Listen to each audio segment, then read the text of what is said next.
दोस्तों, आज मैं आपके सामने एक बहुत ही बेहतरीन मूवी को लेकर आया हूँ। इस सच्ची कहानी में आप देखेंगे कि कैसे एक बैंक के सामने जूते पॉलिश करने वाला लड़का एक दिन उसी बैंक को खरीद लेता है और साबित कर देता है कि इस दुनिया में कुछ भी नामुमकिन नहीं है। दोस्तों, इस मूवी का नाम आपको स्क्रीन पर देखने को मिल जाएगा, जिसकी IMDb रेटिंग है 7.3 और रोटेन टोमेटोज पर इसे 78% की फ्रेश रेटिंग भी दी गई है। तो चलिए दोस्तों, अब बिना देरी किए शुरू करते हैं आज की ये एक्सप्लेनेशन, जहां हम बर्नार्ड नाम के एक आदमी को देखते हैं जो कि आज कोर्ट में किसी केस के सिलसिले में अपना पक्ष रखने आया होता है। असल में वो किसी बड़ी सरकारी कमेटी के सामने गवाही देने वाला होता है, लेकिन ठीक उसकी स्पीच से पहले कहानी फ्लैशबैक में चली जाती है, जहाँ हमें दिखाया जाता है कि आखिर बर्नार्ड यहाँ तक कैसे पहुँचा। अब सीन आता है साल 1939 के अमेरिका में, जहाँ हम टेक्सास राज्य के विलीज शहर को देखते हैं। यहाँ हमें 14 साल का बर्नार्ड दिखाया जाता है, जो कि उस वक्त एक बैंक के बाहर जूते पॉलिश कर रहा होता है। अब हम देखते हैं कि अपने इसी काम के दौरान वो बैंक के अमीर ग्राहकों की बातें ध्यान से सुनता है, खास करके जब वो पैसे और प्रॉपर्टी में इन्वेस्टमेंट की बात करते हैं, और फिर जो कुछ भी वो सुनता है उसे अपनी डायरी में लिख लेता है ताकि उसे ये चीज याद रहे। असल में उसका दिमाग इस खोजबीन में लगा होता है कि आखिर एक अमीर आदमी अमीर कैसे बनता है और गरीब अगर अमीर बनना चाहे तो उसे क्या करना होगा। तो ऐसे ही एक दिन वो बैंक की खिड़की के पास आकर अंदर मीटिंग की बातें सुनने लगता है, लेकिन तभी एक पुलिस वाला उसे पकड़ लेता है और जोर जोर से उसे डांटने लगता है। हालांकि बर्नार्ड उसे बताता है कि मैं बस बातें सुन रहा था, लेकिन फिर भी वो पुलिस वाला उससे कहता है कि कुछ भी हो तुम्हें मेरे साथ चलना होगा। अब ये सुनकर वो काफी डर जाता है और तेज और फुर्तीला होने की वजह से उस पुलिस वाले के चंगुल से छूटकर अपने घर की तरफ भाग जाता है। लेकिन फिर भी वो पुलिस वाला चिल्लाकर उससे कहता है कि फिक्र मत करो, मैं तुम्हारे पिता को सब बता दूंगा और उन्हें इस बारे में पता चल जाएगा। असल में अगर वो श्वेत अमेरिकन होता तो शायद बर्नार्ड को नहीं छोड़ता, लेकिन वो पुलिस वाला भी बर्नार्ड की तरह ही अश्वेत अमेरिकन था और वो उसके पिता को जानता था, इसलिए वो बर्नार्ड को छोड़ देता है और बाद में उसके पिता को इस बारे में बता देता है ताकि आगे से वो ऐसा ना करे, क्योंकि एक तरह से उसने बर्नार्ड को सजा होने से बचा लिया था। क्योंकि अगर वो किसी गोरे अमेरिकन पुलिस वाले के हत्थे चढ़ जाता तो शायद उसे जेल भी हो जाती। अब रात में उसके पिता उसे डांटने लगते हैं। वो उसे समझाते हैं कि गोरों की बातें सुनना तुम्हारे लिए खतरा है, उन्हें ये बात पसंद नहीं आती कि हम लोग उनकी बातें सुने। इस पर बर्नार्ड कहता है कि पापा, मैं तो बस उनकी इन्वेस्टमेंट की बातें सुन रहा था, ये तो छोटी सी बात है। तो उसके पिता कहते हैं कि कई अश्वेत लोगों को इससे भी छोटी बातों पर मार दिया गया है, इसलिए तुम इस चीज को हल्के में मत लो। लेकिन इसके बाद जब वो सच जानने के लिए उसकी डायरी को देखते हैं तो वो समझ जाते हैं कि बर्नार्ड सच बोल रहा था और उसने वो बातें फॉर्मूला के हिसाब से अपनी डायरी में नोट कर रखी है। फिर भी वो कहते हैं कि गोरे लोग तुम्हें कभी भी अमीर बनने नहीं देंगे, वो हर जगह तुम्हें पीछे धकेलने की कोशिश करेंगे, कोई भी तुम्हारा साथ नहीं देगा, यहाँ तक कि खुद हमारे समाज के लोग तुम्हारा साथ छोड़ देंगे। मगर अब बर्नार्ड ठान चुका था कि वो ये करके ही दिखाएगा, इसलिए वो अपने पिता से कहता है, मैं आपको एक दिन गलत साबित करके दिखाऊंगा। और ऐसा कहते हुए उसके जहन में उसी बैंक का दृश्य होता है जिसे वो हमेशा के लिए कैप्चर कर लेता है। खैर, अब सीन शिफ्ट होता है साल 1954 में और हमें लॉस एंजलिस शहर को दिखाया जाता है। अब बर्नार्ड बड़ा हो चुका है और उसकी शादी यूनिस नाम की लड़की से हो चुकी है, साथ ही उनका एक बेटा भी है। फिर आगे हम देखते हैं कि जब एक दिन बर्नार्ड अपनी वाइफ यूनिस के रिश्तेदारों के लिए घर के लिए जाता है तो यूनिस के अंकल उसे बताते हैं कि एक एयरक्राफ्ट कंपनी अश्वेत लोगों को नौकरी दे रही है, अगर तुम चाहो तो मैं बात कर सकता हूँ। लेकिन बर्नार्ड उनका ये ऑफर ठुकरा देता है क्योंकि उसका सपना कुछ और है। वो बताता है कि वो रियल एस्टेट में पैसा लगाना चाहता है ताकि प्रॉपर्टी खरीद कर किराए से कमाई कर सके। अब फिलहाल की बात करें तो बर्नार्ड और उसकी फैमिली यूनिस के अंकल के छोटे से शेड में रह रही होती है, जो कि उन्होंने उनको किराए पर दिया होता है। इसलिए अपनी बात को कटता हुआ देखकर यूनिस के अंकल को गुस्सा आ जाता है और वो बर्नार्ड को ताना मारने लगते हैं कि तुम असल में कोई काम करना नहीं चाहते, तुम्हें रातों रात पैसे कमाने हैं। लेकिन इस बीच बर्नार्ड अपनी बीवी की वजह से उस वक्त चुप बना रहता है। लेकिन खाने के बाद यूनिस अपने अंकल को समझाती है कि बर्नार्ड कोई आम इंसान नहीं है अंकल, वो असल में एक जीनियस है और बहुत ही जल्द वो सब ठीक कर लेगा। फिर वो अपने बर्नार्ड के पास जाती है, जहाँ बर्नार्ड उसे वादा करता है कि वो जल्द ही उन्हें यहाँ से बाहर निकाल लेगा। अब अगले दिन बर्नार्ड यूनिस के कजिन टोनी को उसके काम पर ड्रॉप करने जाता है, जहाँ मौजूद टोनी का दोस्त मैट उसे बर्नार्ड के साथ कार में देखकर हैरान हो जाता है और उसे लगने लगता है कि बर्नार्ड बहुत ही अमीर आदमी है। इसलिए जब वो इस बारे में टोनी से पूछता है तो वो उससे मुस्कुराकर कहता है कि हाँ, बर्नार्ड की तो अपनी खुद की कई बिल्डिंग्स हैं। इसके बाद हम देखते हैं कि बर्नार्ड कुछ बिल्डिंग्स देखने जाता है और वहाँ वो सबसे गोरे लोगों वाले इलाके में जाता है और फिर वहाँ की हालत और कीमतों का पूरा जायजा लेने लगता है। फिर वो घर लौटकर यूनिस को बताता है कि मुझे एक परफेक्ट बिल्डिंग मिल गई है, लेकिन अगर मैं वो खरीद लेता हूँ तो मेरे पास रेनोवेशन के लिए पैसे नहीं बचेंगे, यानी अब उन्हें एक इन्वेस्टर की जरूरत होती है। इसलिए अब यूनिस बर्नार्ड को एक ऐसे इंसान से मिलवाने का फैसला करती है जिसके लिए वो शादी से पहले काम किया करती थी और उसका नाम होता है जो। अब जो की बात करें तो वो एक बहुत ही बेफिक्री से जीने वाला इंसान होता है जो कि हर बात को मजाक में लेता है। अब ये देखकर बर्नार्ड उसे सीरियसली नहीं ले पाता और उसके साथ बिजनेस करने से मना कर देता है, क्योंकि उसे लग रहा था कि जो कभी भी सीरियस होकर बिजनेस नहीं कर पाएगा। फिर हम देखते हैं कि बात न बनने पर दोनों पति पत्नी बिना आइडिया बताए वहाँ से निकल जाते हैं। लेकिन जाते समय वो देखते हैं कि एक गवर्नर खुद जो से मिलने आया है। यानी इससे एक चीज तो साफ हो जाती है कि जो के बड़े बड़े लोगों के साथ कनेक्शंस हैं। लेकिन फिर भी ये सब देखकर बर्नार्ड का मन नहीं बदलता। अब इसके कुछ वक्त बाद बर्नार्ड उस शख्स से मिलता है जिसके घर को वो खरीदना चाहता है और उसका नाम होता है पैट्रिक। फिर बर्नार्ड पैट्रिक से कहता है कि अगर मैं ये प्रॉपर्टी खरीद लूं तो मुझे मरम्मत के लिए $500 का लोन दे देना ताकि मैं इसका रेनोवेशन करवा सकूं। लेकिन पैट्रिक इसके लिए साफ मना कर देता है और फिर कुछ कैलकुलेशंस के जरिए उसे समझाता है कि वो ऐसा क्यों नहीं कर सकता और इससे उसे कितना नुकसान हो जाएगा। लेकिन बर्नार्ड फौरन अपना दिमाग चलाता है और बैठे बैठे उसकी कैलकुलेशंस की गलतियां पकड़ लेता है और सही भी कर देता है। अब ये देखकर पैट्रिक थोड़ा इम्प्रेस हो जाता है, लेकिन फिर भी वो लोन देने के लिए तैयार नहीं होता। इसके बाद जैसे ही बर्नार्ड वहाँ से निकलने वाला होता है तभी उसकी नजर एक कैलेंडर पर पड़ती है जो एडवर्ड रिड नाम के एक बैंक अधिकारी ने शायद पैट्रिक को गिफ्ट किया होता है, ठीक वैसा ही जैसा अक्सर कॉर्पोरेट गिफ्टिंग होती है। अब बर्नार्ड उस कैलेंडर पर लिखा हुआ देखता है Edward Reid mid city bank, इसलिए अब बर्नार्ड सीधा मिड सिटी बैंक पहुंच जाता है और रिड से मिलने की बात करने लगता है। लेकिन बैंक की सेक्रेटरी उसे देखकर कहती है कि रिड अभी बिजी हैं, जबकि बर्नार्ड साफ देख रहा होता है कि वो अंदर मौजूद हैं। इसलिए यहाँ पर बर्नार्ड समझ जाता है कि उसके अश्वेत होने की वजह से उसे अंदर मिलने नहीं दिया जा रहा, पर इसके बावजूद वो हार नहीं मानता और बैंक के बाहर आकर रिड के बाहर आने का वेट करने लगता है। अब कुछ देर बाद जैसे ही रिड बाहर आता है तो बर्नार्ड एकदम से उसके पास जाता है और उसे एक शानदार बिजनेस आइडिया सुनाते हुए कहता है कि ये आइडिया हम दोनों के लिए फायदेमंद हो सकता है। अब उसी रात बर्नार्ड घर लौटकर यूनिस को बताता है कि मुझे लोन नहीं मिला, जिसे सुनकर यूनिस कहती है कि हार मत मानो, तुम जरूर सफल होगे। तभी हम देखते हैं कि उसका फोन बजता है और वो कॉल पैट्रिक का होता है, उसी घर का मालिक जिसने उसे लोन देने से मना कर दिया था। अब पैट्रिक उससे पूछता है क्या रिड से बात करते वक्त तुमने मेरा नाम लिया था? तो बर्नार्ड कहता है कि मैं जानता हूँ कि ये आम बिजनेस रूल्स के खिलाफ है, लेकिन मैंने नाम लिया था। तो ये सुनकर पैट्रिक मुस्कुराते हुए कहता है मुझे ऐसे लोग पसंद हैं जो नियमों से हटकर सोचते हैं, क्योंकि मैं खुद भी ऐसा ही करता हूँ। इसके बाद पैट्रिक उसे एक खुशखबरी देता है कि तुम कल बैंक जाकर लोन ले सकते हो और मैं खुद तुम्हारी गारंटी लूंगा।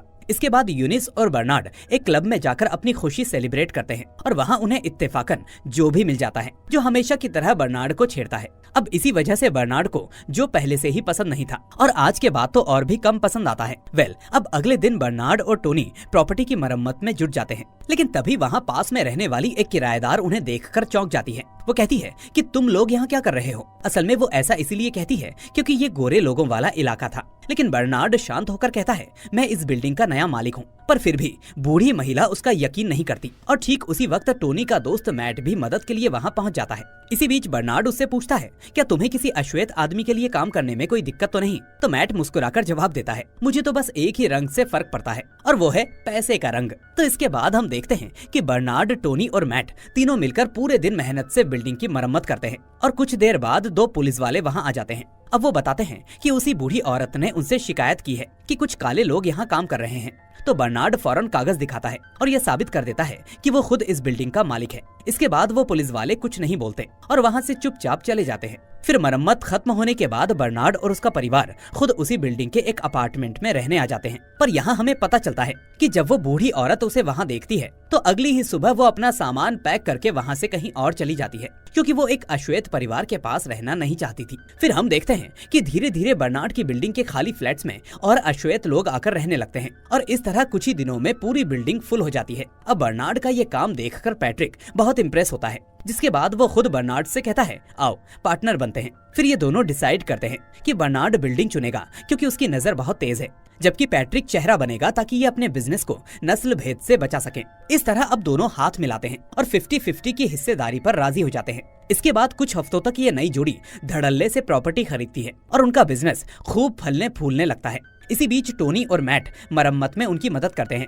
और यूनिस घर की सजावट की जिम्मेदारी ले लेती है। फिर एक दिन बर्नार्ड यूनिस से कहता है कि मुझे एक बड़े घर के लिए सजावट के आइडियाज चाहिए। तो यूनिस पूछती है कि किसके घर की बात कर रहे हो? तो वो यहाँ उसको सरप्राइज देते हुए बताता है कि ये वाला घर खुद उनका नया घर होगा। अब सब कुछ ठीक चल रहा होता है कि इसी बीच अचानक बर्नार्ड को एक बुरी खबर मिलती है और वो खबर ये थी कि पैट्रिक की नींद में ही मौत हो जाती है। अब उसके अंतिम संस्कार के बाद हम देखते हैं कि पैट्रिक की बीवी ये डिसाइड करती है कि वो अब बिजनेस खत्म करना चाहती है और इसीलिए वो बर्नार्ड को उस बिजनेस की सिर्फ 25% रकम देने की बात करती है, जबकि असल में पैट्रिक और बर्नार्ड का एग्रीमेंट 50-50 का हुआ था। अब बर्नार्ड इसका विरोध करता है, लेकिन उसकी दिक्कत ये होती है कि किसी भी कागज पर उसका नाम नहीं है। इसलिए वकील साफ साफ कह देता है कि अगर उसे अपना हिस्सा साबित करना है तो उसे किसी गवाह की जरूरत होगी। इसलिए अब बर्नार्ड सीधा मिड सिटी बैंक में रिड से मिलने जाता है, क्योंकि उसे पता था कि पैट्रिक और उसके बीच में कितने प्रतिशत की पार्टनरशिप थी। लेकिन हम देखते हैं कि आज रिड बर्नार्ड को देखते ही उससे मिलने से मना कर देता है। इसके बाद निराश बर्नार्ड बैंक से बाहर निकल आता है और ये मान लेता है कि अब वो अपना हिस्सा कभी क्लेम नहीं कर पाएगा। लेकिन तभी उसकी नजर एक बोर्ड पर पड़ती है, जिसे देखकर उसे समझ में आ जाता है कि बैंक को इस वक्त बहुत बड़ी जगह की जरूरत है। लेकिन अब बर्नार्ड के सामने एक बहुत बड़ी दिक्कत होती है, क्योंकि उसे इस जगह के लिए बड़े इन्वेस्टर की जरूरत होती है, क्योंकि वो जानता था कि नए आदमी से मिलना और ये डील करना बहुत मुश्किल होगा और इस सब में उसका बहुत टाइम निकल जाएगा और फिर भी ये गारंटी नहीं होगी कि वो काम हो ही जाएगा। तो इसीलिए अब ना चाहते हुए भी उसे जो के पास जाना पड़ता है, क्योंकि वही एक ऐसा आदमी था जो उसकी मदद कर सकता था। तो अब बर्नार्ड उसे एक जबरदस्त आइडिया बताता है कि क्यों ना हम दोनों मिलकर उसी बिल्डिंग को खरीद लें जिसमें बैंक ऑफिसेस चला रही है, क्योंकि अगर ऐसा हुआ तो वहाँ काम कर रहे किसी भी बैंक को हमें लोन देने से मना करने का हक नहीं रहेगा और फिर जब लोन मिलेगा तो और भी प्रॉपर्टीज खरीदना आसान हो जाएगा। अब जो को आइडिया तो पसंद आता है, लेकिन उसे लगता है कि कोई भी गोरा आदमी अपनी बिल्डिंग किसी काले इंसान को बेचना नहीं चाहेगा। इसलिए वो सोचते हैं कि अब उन्हें एक गोरे चेहरे की जरूरत होगी, यानी एक ऐसा इंसान जो बाहर से बिजनेस का चेहरा हो और गोरे लोगों को उससे कोई दिक्कत ना हो। तो अब बर्नार्ड को इस काम के लिए मैट का ख्याल आता है और फिर वो दोनों उसे इस काम के लिए बुलाते हैं। लेकिन मैट ये सब सुनकर थोड़ा घबरा जाता है, क्योंकि उसे इस फील्ड का कुछ भी नहीं पता होता। पर बर्नार्ड और जो उसे समझाते हैं कि वो उसको पूरा गाइड करेंगे और उसे कोई दिक्कत नहीं आएगी। लेकिन फिर भी मैट उलझन में वहाँ से चला जाता है और कहता है कि मैं आपको बाद में जवाब दूंगा, क्योंकि अभी मैं कंफर्टेबल नहीं हूँ। इसके बाद जब मैट एक डिनर में बैठा होता है तो उस काम को लेकर सोच रहा होता है। तभी वहाँ की वेट्रेस सूजी उससे पूछती है, तुम ठीक तो हो ना? तो मैट उसे बताता है कि वो रियल एस्टेट का एक नया जॉब करने के बारे में सोच रहा है। तो ये सुनकर सूजी बहुत इम्प्रेस होती है और ये देखकर मैट को पहली बार एहसास होता है कि इस काम में वो बहुत कुछ बड़ा कर सकता है। इसलिए अब वो फौरन बर्नार्ड और जो के पास दौड़ता है और उनसे कहता है कि मैं आपके काम के लिए तैयार हूँ। इसके बाद मैट की ट्रेनिंग शुरू होती है और सबसे पहले उसे अमीर लोगों से बात करना सिखाया जाता है। इसके लिए जो उसे सुबह 6 बजे गोल्फ खिलाने ले जाता है, क्योंकि वहाँ अमीर लोग मिलते हैं और डील्स वहीं बनती हैं। फिर कुछ समय बाद जो का बैंकर दोस्त डोनाल्ड भी उनके साथ जुड़ जाता है, जो शुरुआत में उन्हें 5 मिलियन देने के लिए भी तैयार हो जाता है। लेकिन बर्नार्ड उसे भरोसा दिलाता है कि हम लोग ये बिल्डिंग इससे भी कम दाम में खरीद लेंगे। इसके बाद बर्नार्ड अपनी सारी कैलकुलेशंस जो को सिखाता है, लेकिन मैट को उस मैथ्स को समझने में थोड़ी मुश्किल होती है। लेकिन फिर भी वो हार नहीं मानता और उसे लगातार समझने की कोशिश करता रहता है। फिर अगले कुछ हफ्तों तक मैट बहुत मेहनत करता है, चाहे गोल्फ हो या मैथ्स। अब शुरुआत में वो कई बार फेल होता है, लेकिन हर दिन थोड़ा बेहतर होता जाता है। और फिर एक दिन ऐसा आता है जब वो गोल्फ में होल इन वन मारता है और एकदम सटीक कैलकुलेशन भी कर देता है, जिसे देखकर सभी हैरान रह जाते हैं। इसके बाद अब उसका पहला सूट मिलता है और फिर जो उसे सिखाता है कि एक असली आदमी की तरह कैसे ड्रिंक करते हैं, जबकि यूनिस उसे सिखाती है कि अमीर लोगों के साथ कैसे डाइनिंग करनी चाहिए। फिर जब एक दिन मैट गोल्फ खेलते हुए दिमाग में कैलकुलेशन कर लेता है, तब बर्नार्ड और जो को यकीन हो जाता है कि अब ये लड़का तैयार है। अब उनका अगला कदम होता है अपने असली प्लान को अंजाम देना। यहाँ हम देखते हैं कि ये बैंक जिन बिल्डिंग्स में चलते हैं उसका मालिक है चार्ल्स, और वो अक्सर एक बहुत ही हाई क्लास गोल्फ क्लब में खेलने जाता है। अब जो कुछ सेटिंग करता है और मैट को उस क्लब में एक मेहमान के तौर पर एंट्री दिलवा देता है। इस बीच मैट को अमीर दिखाने के लिए जो खुद उसके ड्राइवर का रोल निभाता है। फिर हम देखते हैं कि मैट अपने शानदार गोल्फ स्किल्स से वहाँ सबको इम्प्रेस कर देता है और आखिरकार इस सब में उसकी चार्ल्स के साथ मीटिंग फिक्स हो जाती है। अब बर्नार्ड और जो मैट को पूरे हफ्ते ट्रेनिंग देते हैं ताकि वो हर सवाल का जवाब दे सके। अब मैट धीरे धीरे सारे कैलकुलेशंस जुबानी याद कर लेता है और मीटिंग में ऐसे दिखाता है जैसे कि वो सब वहीं बैठकर सोच रहा हो। फिर एंड में चार्ल्स मान जाता है और बिल्डिंग को $15,60,000 में बेचने के लिए तैयार हो जाता है। अब ये इन लोगों के लिए बहुत बड़ी जीत होती है, जिसके बाद पूरी टीम जश्न मनाने लगती है। इसके बाद वो उस ऑफिस को फिर से सजाते हैं और बैंकर्स के साथ उनका रिश्ता और भी मजबूत हो जाता है। फिर कुछ ही समय में उन्हें मनचाहे लोन्स मिलने लगते हैं और वो गोरे लोगों के रईस इलाकों में खूब प्रॉपर्टीज खरीदने लगते हैं। इस तरह अब उनके पास पैसा, ताकत और पहचान सब कुछ आ जाता है। अब इसी आर्थिक मजबूती मिलने के बाद मैट सूजी से शादी कर लेता है और कुछ ही महीनों में ये तीनों दोस्त पूरे राज्य के सबसे बड़े रियल एस्टेट बिजनेसमैन बन जाते हैं। यहाँ तक कि उन्हें अमेरिका के वाइस प्रेसिडेंट से मिलने का मौका भी मिलता है। फिर साल बीतते जाते हैं और 1963 का वक्त आ जाता है। अब बर्नार्ड अपने परिवार को लेकर टेक्सास लौटता है और वो भी अपने बूढ़े पिता पिता से मिलने, जहाँ पिता उसे देखकर बहुत खुश होते हैं और पहली बार गर्व से कहते हैं, मुझे तुम पर नाज है बेटे। तभी बर्नार्ड उनसे कहता है कि पापा, वैसे तो मुझे अब ये नहीं कहना चाहिए, लेकिन मैंने आपको गलत साबित कर दिया। इसके बाद दोनों बाप बेटे बहुत खुश होते हैं। फिर अगले दिन बर्नार्ड अपने बेटे के साथ उसी शहर में टहलने जाता है और यहाँ वो नोटिस करता है कि शहर के फव्वारे अभी भी अलग अलग हैं, गोरे और काले लोगों के लिए। और इसके बाद बर्नार्ड उसी पुराने कोने पर रुकता है जहाँ वो बचपन में जूते पॉलिश किया करता था। तभी वो वहाँ खड़े होकर मोची से पूछता है, जूते पॉलिश करोगे? लेकिन वो ऐसा करने से मना कर देता है क्योंकि वो भी एक अश्वेत आदमी था। अब बर्नार्ड वहीं खड़ा रहता है और उस बैंक को घूरता है जहाँ से उसकी सारी सीख की शुरुआत हुई थी। और तभी उसे वो चीज याद आती है जो उसने बचपन में सोची थी। इसलिए अब उसे एक नया आइडिया आता है, जिसके बाद वो लॉस एंजलिस लौटकर जो से कहता है, अब मैं टेक्सास का वो बैंक खरीदना चाहता हूँ जिसके सामने मैं जूते पॉलिश किया करता था। अब जो बर्नार्ड की बात सुनते ही थोड़ा चौंक जाता है और कहता है कि हमें बैंक चलाने के बारे में कुछ नहीं पता और ये बहुत ही पेचीदा काम है, और टेक्सास में तो लोग वैसे भी किसी अश्वेत को बैंक के मालिक के रूप में पसंद नहीं करेंगे। लेकिन बर्नार्ड का जवाब तैयार होता है और वो उसे समझाता है कि गोरे लोगों के सामने हम नहीं होंगे, बल्कि हम फिर से मैट को फ्रंट पर रखेंगे। वो आगे बताता है कि टेक्सास में एक बहुत बड़ा मार्केट है जिसे अब तक किसी ने छुआ ही नहीं। असल में वहाँ अश्वेत लोगों को लोन ही नहीं मिलते, इसलिए अगर हम वो रास्ता खोलें तो वहाँ पर हर कोई आगे बढ़ सकेगा। इस तरह अब काफी बहस के बाद जो आखिरकार मान तो जाता है, लेकिन अनमने मन से कहता है, मुझे तुम्हारा ये आइडिया बिल्कुल पसंद नहीं, लेकिन मैं तुमको खोना नहीं चाहता, इसलिए साथ में काम करने के अलावा मेरे पास कोई और रास्ता नहीं है। तो इस तरह आखिर में वो मान ही जाता है। फिर कुछ समय बाद जो और बर्नार्ड की मदद डोनाल्ड करता है और फिर मैट के जरिए टेक्सास का एक बैंक खरीद लिया जाता है। अब इस डील के हिसाब से पुराने मालिक और उसका बेटा रॉबर्ट उस बैंक के 20% हिस्सेदार बने रहते हैं, जबकि बाकी हिस्सा इन लोगों के पास आ जाता है। इसके बाद बर्नार्ड यही नहीं रुकता, बल्कि वो टेक्सास के अलग अलग इलाकों में जाकर वहाँ के अश्वेत लोगों से मिलता है और उन्हें बताता है कि अब ये बैंक बदल चुका है, इसलिए अब यहाँ आपको भी लोन मिलेगा और आपके बाकी काम भी होंगे। लेकिन साथ ही वो सावधानी भी बरतता है और सबको कहता है कि इस बारे में बहुत ज्यादा खुलकर बात ना करें, क्योंकि वहाँ के नस्ल भेदी लोग ये बिल्कुल बर्दाश्त नहीं करेंगे। फिर हम देखते हैं कि अब सभी लोन बर्नार्ड और मैट के जरिए दिए जाने लगते हैं और देखते ही देखते इलाके के काले व्यापारियों के बिजनेस तेजी से बढ़ने लगते हैं। इस बीच करीब 3 महीने बाद रॉबर्ट, जो अभी बैंक में काम करता है और बैंक का 20% हिस्सेदार होता है, वो नोटिस करता है कि मैट बहुत सारे लोन्स पास कर रहा है। इसलिए उसे शक होता है कि आखिर ये सारे क्लाइंट्स अचानक कहाँ से आ गए। इसलिए जब वो मैट से पूछता है तो मैट टालमटोल करता है और उसे ठीक से जवाब नहीं दे पाता। इस तरह अब रॉबर्ट का शक गहराने लगता है और वो चोरी छुपे मैट का पीछा करने लगता है। फिर वो देखता है कि मैट बर्नार्ड से मिल रहा है और इसलिए अब वो छुपकर उनकी तस्वीरें खींच लेता है। उधर उसी रात जब मैट घर लौटता है तो उसकी पत्नी सूजी उससे कहती है, मुझे टेक्सास बिल्कुल भी पसंद नहीं, आखिर हम यहाँ पर कब तक रहेंगे। फिर वो कहती है कि तुम तो कहते थे कि तुम इस बिजनेस में पार्टनर हो, पर अब तक तुम्हें बस सैलरी ही मिल रही है। अब मैट उससे कहता है कि वो जल्द ही इस बारे में बाकी दोनों से बात करेगा। फिर अगले दिन जब बर्नार्ड, मैट और जो मिलकर मीटिंग कर रहे होते हैं, तभी रॉबर्ट अचानक उनके घर आ जाता है। अब वो उनसे कहता है कि मुझे काले लोगों के साथ काम करने से कोई दिक्कत नहीं है, लेकिन अगर लोकल लोग सच जान गए तो हमारा सारा बिजनेस डूब सकता है। इसके बाद वो सबको एक चौंकाने वाली चिट्ठी दिखाता है। ये खत असल में अमेरिकी खजाना विभाग से आया होता है, जिसमें लिखा होता है कि बैंक में 1 महीने बाद इंस्पेक्शन होगा, क्योंकि किसी ने गुमनाम शिकायत की है कि बैंक बहुत सारे अनसिक्योर्ड लोन्स दे रहा है। दोस्तों, अनसिक्योर्ड लोन वो होते हैं जिन्हें बिना किसी गारंटी के सामने वाले को उसके विचारों और आइडिया के आधार पर दिए जाते हैं। अब रॉबर्ट के जाने के बाद वो तीनों सोच में पड़ जाते हैं और फिर मैट उन दोनों को एक छोटा सा बैंक दिखाने ले जाता है और फिर वो उन्हें एक नया आइडिया बताता है। उसका कहना होता है कि अगर हम ये छोटा बैंक खरीद लें तो मैं अकेले इसे संभाल सकता हूँ और फिर हम दोनों बैंकों में आसानी से लोन्स बांट सकते हैं।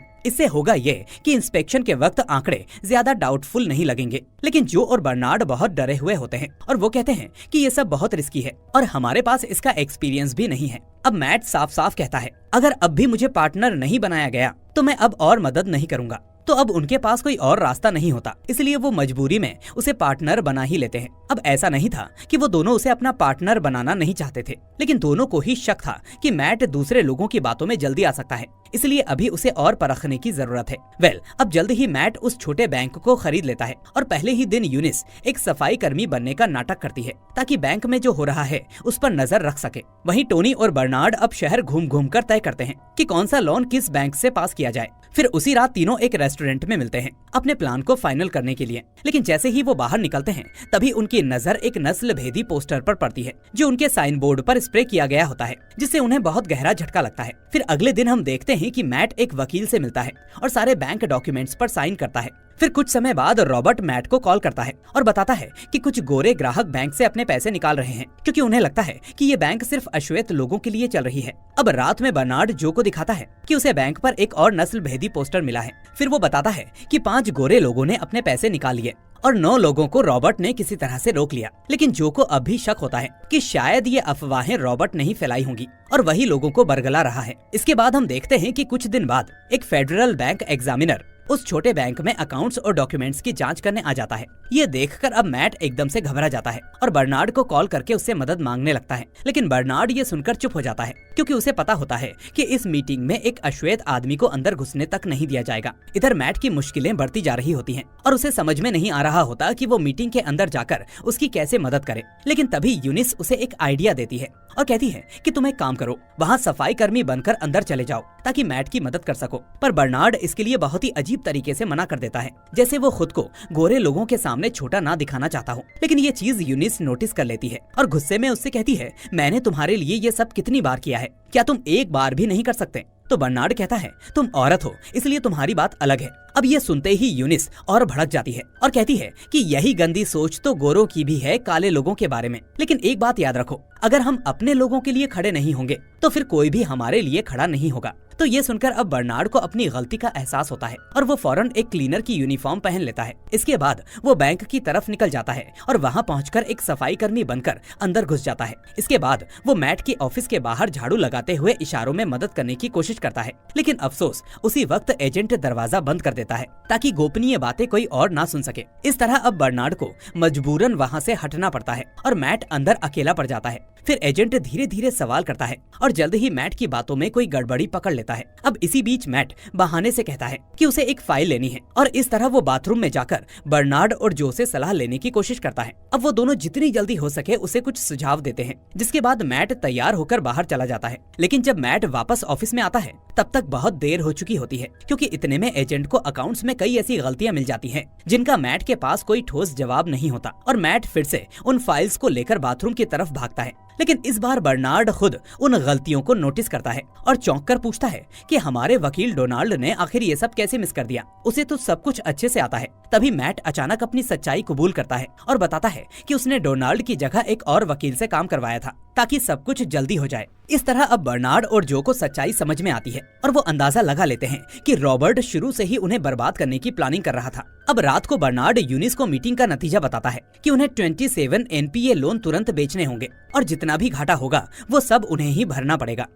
अब कुछ समय बाद बर्नार्ड और जो मैट से मिलते हैं और उससे साफ कह देते हैं कि अब हम और मदद नहीं कर सकते और क्योंकि ये छोटा बैंक तुम्हारा आइडिया था इसलिए अब इसकी जिम्मेदारी भी तुम्हारी ही है, क्योंकि अगर हम पकड़े गए तो हमारी जिंदगी बर्बाद हो जाएगी। फिर अगली सुबह वो वकील डोनाल्ड जो को कॉल करता है और चौंकाते हुए बताता है कि तुम्हारी बैंक ने मैट के सारे लोन खरीद लिए हैं, आखिर ये सब तुमने कब किया? अब ये सुनकर जो और बर्नार्ड गुस्से से आग बबूला हो जाते हैं और सीधे मैट के ऑफिस में घुस जाते हैं। वो चीखते हैं कि ये सब तुमने क्या किया? तो मैट शांत रहते हुए उनसे कहता है कि ये सब सिर्फ अस्थायी है, इससे मुझे बाकी अकाउंट बुक्स एडजस्ट करने का वक्त मिल जाएगा। लेकिन इतने में बर्नार्ड और जो उससे चिल्लाकर कहते हैं कि ये फ्रॉड है और हम ऐसा नहीं कर सकते। आखिर एक बैंक किसी दूसरे खराब बैंक के लोन को क्यों खरीदेगी? अगर ऊपर वालों को पता चल गया तो हम सब मारे जाएंगे। तभी अचानक अमेरिकी ट्रेजरी डिपार्टमेंट के एजेंट्स वहां आ जाते हैं और वो ऐलान करते हैं कि इस बैंक का लाइसेंस रद्द किया जा चुका है, इसलिए अब सारे कस्टमर्स को बाहर जाने को कह दिया जाता है और बैंक को अनिश्चित समय के लिए बंद कर दिया जाता है। फिर जो और बर्नार्ड जैसे ही बाहर निकलते हैं